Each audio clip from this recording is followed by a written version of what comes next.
তুমি যদি পারো আমার ছেলেটাকে আমার কাছে ফিরিয়ে দাও না কুসুম। আমি জানি দেবীমা আপনি আমার উপর খুবই রাগ করে আছেন, কিন্তু আপনার কাছে হাত জোড় করে অনুরোধ করছি দেবীমা, আপনার যা রাগ আপনি সব আমার উপর মেটান, কিন্তু আমার জন্য ছোট সাহেবকে কষ্ট দেবেন না। বিশ্বাস করুন, এতে ওনার কোনো দোষ নেই।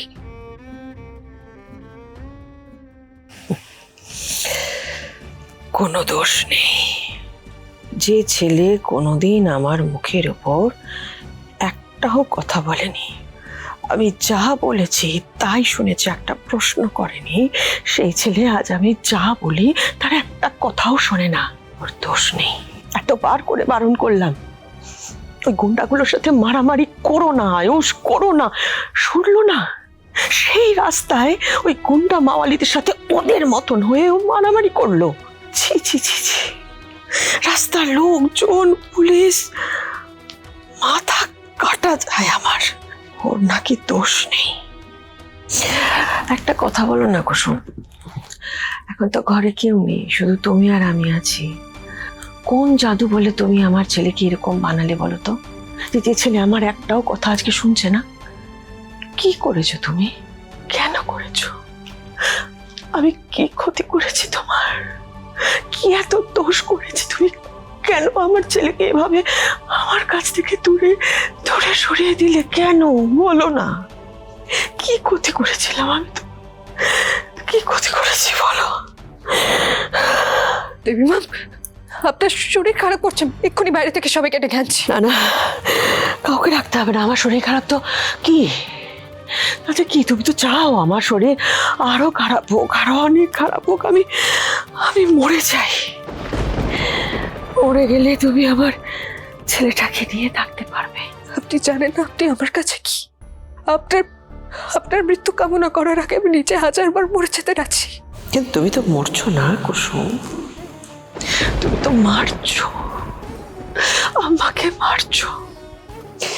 সকালবেলা ঘুম থেকে উঠে রাত্রিবেলা ঘুমোতে যাওয়ার সময় যতবার বাড়ির এদিক থেকে ওদিকে যাই, সারাক্ষণ আয়ুষের ঘরের দিকে আমার চোখ যায়, আর খালি ভাবে একবার ছুটে যাই, একবার ছুটে ওর ঘরে যাই, ছেলেটাকে একটু জড়িয়ে ধরিয়ে মাথায় হাত বোলাই, কিন্তু না, ওর ঘর তো খালি, আমার আয়ুষ তো নেই ঘরে। আমার মনে হয় আমি চিৎকার করে কাঁদি, চিৎকার করে কাঁদি, কিন্তু পারছি না, কারোর সামনে কাঁদতে পারছি না। বুকের মধ্যে কষ্ট, আমি নিঃশ্বাস নিতে পারি না, নিঃশ্বাস নিতে কষ্ট হয়। এবার আপনার যদি মনে হয়েছে সব কিছুর জন্য আমি দায়ী, তাহলে আমায় মেরে ফেলুন, শেষ করে দিন দেবীমা, আমায় মেরে ফেলুন আপনি প্রাণে, কিন্তু নিজেকে ছোট সাথে এতটা কষ্ট দেবেন না। এভাবে দূরত্ব বাড়িয়ে আর শাস্তিটাকে বাড়াবেন না দেবীমা, আর করবেন না, এরকম করবেন না।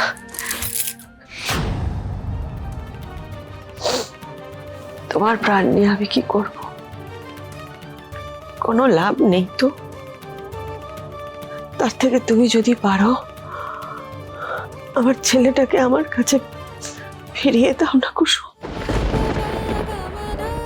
দাও না ফিরিয়ে। ঈশ্বর তার ভক্তের কাছে কিছু চাইছে, পারবে না, পারবে না দিতে? পারবে আমার ছেলেকে আমার কাছে ফিরিয়ে দিতে, তার আগের জায়গায় ফিরিয়ে দিতে?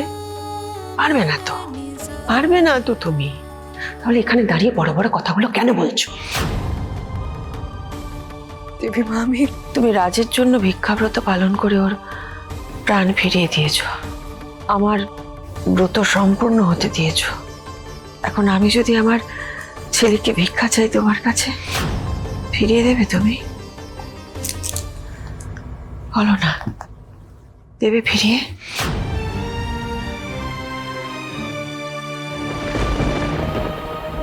বলো না, আমার ছেলেকে এই গাঙ্গুলি বাড়িতে আবার ফিরিয়ে দেবে? তুমি তো নিজে মুখে বলছো তুমি আমার কথার অমান্য করবে না কোনোদিন। তাহলে আমার এই অনুরোধটা তুমি রাখতে পারবে না কেন বলো?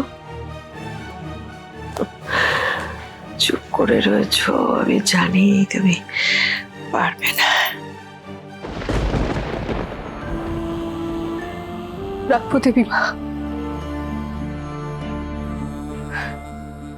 রাখবো। আপনার ছেলেকে আমি আপনার কাছে ফিরিয়ে দেব।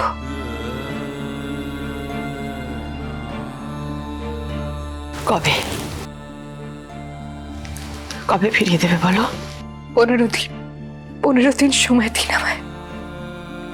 এই 15 দিনের মধ্যে ছোট সাহেব এই বাড়িতে এসে আপনার কাছেই থাকবে। মিথ্যে বলছো তুমি, তুমি মিথ্যে বলছো। তুমি কথা রাখবে না। আয়ুষকে তুমি ছাড়বে না আমি জানি। আর তুমি যতদিন ওর জীবনে থাকবে আয়ুষ কোনোদিন আমার কাছে ফিরবে না। যেভাবে আমি ওকে মানুষ করেছিলাম, আয়ুষ্মান গাঙ্গুলি বানিয়েছিলাম, সেই আয়ুষ্মান হয়েও আমার কাছে ফিরে আসবে।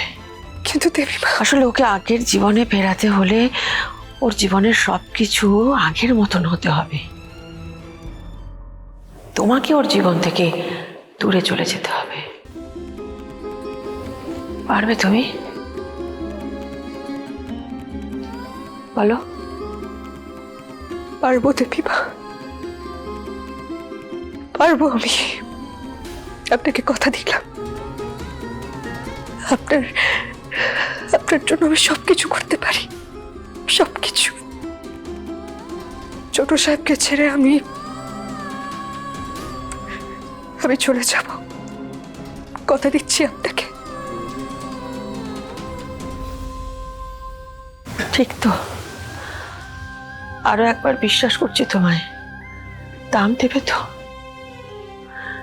কুসুম, তোমার বাবা আমার কাছে দীর্ঘদিন কাজ করছে। ও আমার সব থেকে বিশ্বস্ত লোক, ও আমার পরিবারের একজন। তুমি ওরই সন্তান। তোমার মধ্যেই শঙ্করের রক্ত বইছে। তুমিও বিশ্বাসঘাতকতা করবে না, আমার বিশ্বাস তাই। তুমি বলো, তুমি আমার বিশ্বাসের, তোমার বাবার আনুগত্যের মর্যাদা রাখবে? রাখবো। আপনি শুধু আমায় আশীর্বাদ করুন। এই কুসুম ঠিক সময়ের মধ্যে তার প্রতিজ্ঞা পূরণ করে সারা জীবনের জন্য এই বাড়ি ছেড়ে চলে যাবে।